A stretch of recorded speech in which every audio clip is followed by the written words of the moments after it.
Bonjour, bonjour cher peuple gabonais. Je suis Wilfried Okumba Kamitatou Lénine Dandjogo. Je suis présentement à Casablanca, à l'hôtel Idio Anfa, sur le boulevard Anfa. Il est 13h03 ici au Maroc.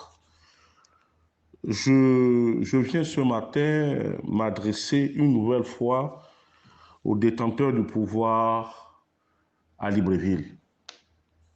Il s'agit de son Excellence M. Brice Clotaire Oligui Nguema. Monsieur le Président de la Transition, veuillez me recevoir chez vous et je vous prie de transmettre mes salutations les plus respectueuses à votre charmante épouse, Madame Zita Oligui. Monsieur le Président de la Transition, l'eau Togoué brûle, précisément Mwanda, à la Comilogue, que j'appelle la Comiba, la compagnie minière de Bawandi. Monsieur le Président de la Transition, comme je vous l'ai dit la dernière fois et comme nous me l'a souvent rappelé Feu le grand maître, le décret, c'est l'âme des hommes politiques. Lorsqu'on nomme quelqu'un, on sait pourquoi est-ce qu'on le nomme et il doit être utile à vous, à votre famille et au peuple gabonais pour lequel il doit travailler. J'ai suivi avec une attention particulière le dernier Conseil des ministres où vous avez balayé de manière inhumaine M. Rufin Moussavou du poste de PCA pour le remplacer par M.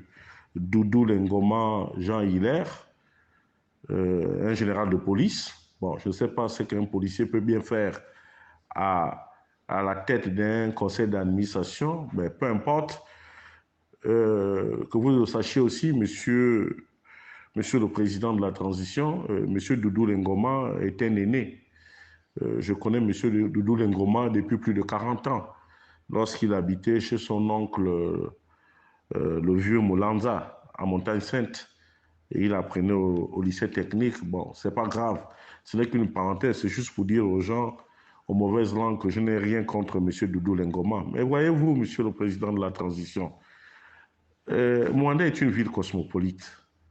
Et il y a eu un brassage des communautés. Il y a des communautés autochtones, il y a des communautés, les gens qui sont arrivés, et nous nous sommes retrouvés là, tout simplement à cause de la mine d'uranium de Mounana et le manganèse de Mwanda. Mais comment est-ce que c'est possible que l'on ait le directeur général, l'ADG de Comilogue, un Awandi, le PCA, un Bandjabi de Mounana, le ministre, un Bandjabi de Bakumba, et les autres communautés, Monsieur le Président de la Transition? Plus grave encore, bon, vous êtes allé repêcher l'un des fossoyeurs de la RSE de Comilogue, à savoir M. Christian Magnagna. Vous l'avez amené dans le Goué Ivindo pour aller commander, pour être PCA de Iran Ivindo. C'est bien, au moins peut-être que là-bas, les Bakota vont se charger de lui, puisqu'il a un péché mignon, c'est celui de coucher les femmes des petits frères. Au moins peut-être que dans la zone de Mwanda, Mounana, Bakumba, nous allons au moins respirer. Nos petites copines vont au moins rester à la maison, puisqu'ils s'étaient spécialisés dans cette gymnastique-là, dans cette gymnastique sexuelle.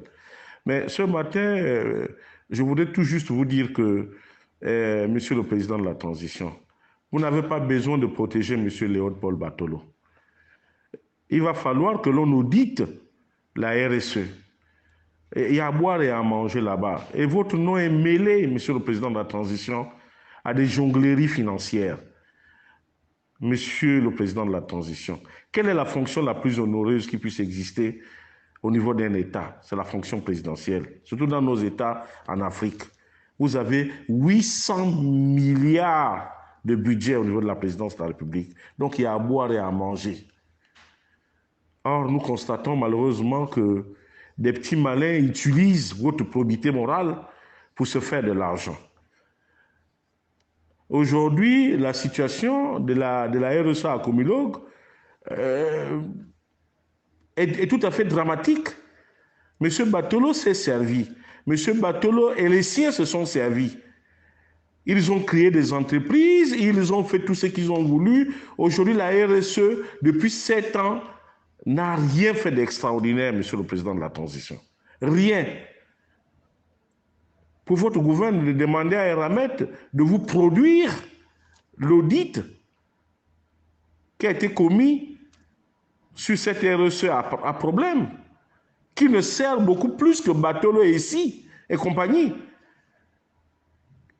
Et certainement peut-être vous-même, puisqu'il dit partout qu'il vous tient, et voilà, il vous donne de l'argent. Mais si Batolo vous donne de l'argent, donc monsieur le président de la transition, l'argent que vous nous donnez à nous autres là, donc c'est l'argent que Batolo vous donne, quoi. C'est de l'argent volé alors, monsieur le président de la transition. Et puis, ce n'est pas normal que Batolo utilise en fait de Comilogue son entreprise. Ce n'est pas du tout normal, monsieur le président de la transition. C'est une entreprise citoyenne, c'est une entreprise nationale. Monsieur Batolo, il y a eu un faux conseil d'administration. Ils ont réussi à évincer le directeur de la Société des mines. Ils ont réussi à évincer monsieur Rufin Moussavou. Tout simplement parce que ce dernier avait demandé le départ de M. Batolo. Le dernier conseil, tout le monde a demandé le départ de M. Batolo. Et lorsque les documents arrivent chez vous, avec votre cabinet affairiste, parce que le cabinet dans lequel vous êtes là, c'est un cabinet purement affairiste, M. le président de la transition. Ce cabinet-là va vous jouer des tours, Excellence. Ce cabinet va vous jouer des tours, votre cabinet présidentiel là. Il y a trop d'hommes d'affaires là-bas qui mangent dans les mains de Batolo. Même les responsables de votre sécurité, même les services de renseignement mangent dans les mains de Batolo. Où est-ce qu'ils trouvent autant d'argent? Mais monsieur le président de la transition, vous avez certainement conjuré le coup d'État familial, c'est-à-dire que celui que Biban ainsi voulait faire contre vous pour vous tuer, mais je ne suis pas sûr que vous puissiez conjurer le soulèvement du peuple souverain ou encore le coup d'État intellectuel mis en place par un certain nombre de cadres qui sont autour de vous. Je crains beaucoup pour vous. Et puis pour votre petite information, mais si la cité de Léhima est dans cet état, mais l'architecte qu'il a choisi, c'est Batolo. Qui est allé en Espagne payer le matériel avec M. Massar, c'est Batolo.